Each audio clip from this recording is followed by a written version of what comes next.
I'm Victor Chen. I'm from Uganda. I was born and raised in the northern part of Uganda.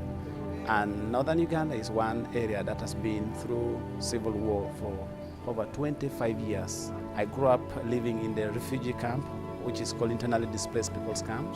You see a young man struggling with their own, not only education was like luxury, but struggling with their own security, with what to eat, what to put on, and of course thinking about, imagining if there would be opportunity for you to go to school like your fellow young men. These are the wishes that every young person who lives in the refugee camp or who lives in the conflict zone in Africa go through every single day. It was after years of staying in all this horrific situation, living in the refugee camp, and you would wish, when would change come to your community, or when would change come to your life? And then in 2005, because we were seeing our fellow young people, some of them were volunteering to join the armed forces as child soldiers. And because out of desperation, they had no choice, they had no means of escaping the situation they were caught up in.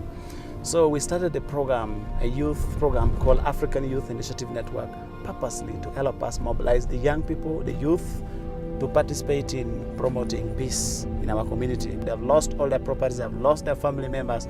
So in a way, there was an enormous sense of hopelessness. So that way, it helped us. We started reaching out to the communities, to the formerly abducted children, formerly abducted youth, some of them who were contemplating going back to join the armed forces. We started without fund, without anything, but we had no money, we had no much knowledge, no much educational knowledge, but we had the will, we had the heart and the spirit to do it, to change our own course of living. The problem was, on the peak of war, peace was not a popular message because everyone was so unhappy, everyone was so frustrated, and all they wanted was, what would be any other avenue, alternative military options to maybe get them out of the insecurity. So our take was not so popular. So many young people were frustrated, didn't like it so much because they were hopeless, but we kept on, we carried on because we knew our choice for peace was the best. And someone asked me, why did you start this? I remember even on the peak of war, when we were always sleeping outside, when I saw my age mates were abducted, we made a commitment that we will never learn how to shoot guns. We chose to say we are going to remain peaceful. We are going to take only peaceful action because we knew any meaningful change would not come through barrels and guns and AK-47. My message to those of you involved in this battle of brother against brother is this: take your guns, your knives, and your hammers, and throw them into the sea.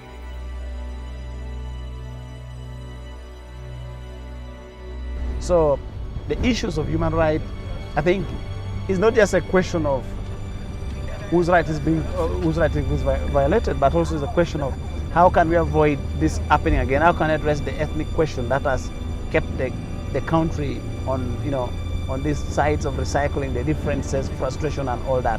So that has been a serious challenge. But of course, also another challenge when working with young people whose level of education is so low.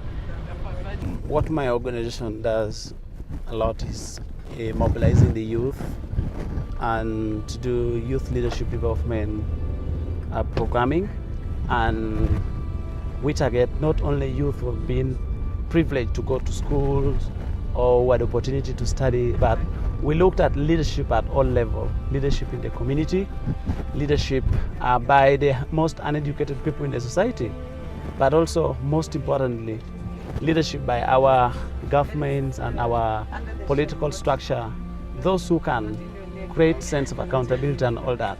We do also provide medical and psychosocial rehabilitation to the victims of war.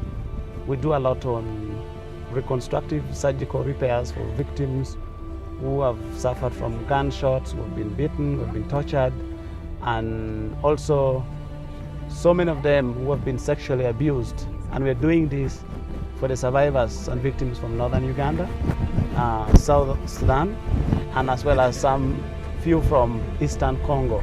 And as the communities emerging from conflict, there's so much to do in terms of rebuilding life, livelihood, restoring hope, rebuilding trust amidst the community, addressing the question of the inter-ethnic tension that has for long kept the country in the dark side of the history.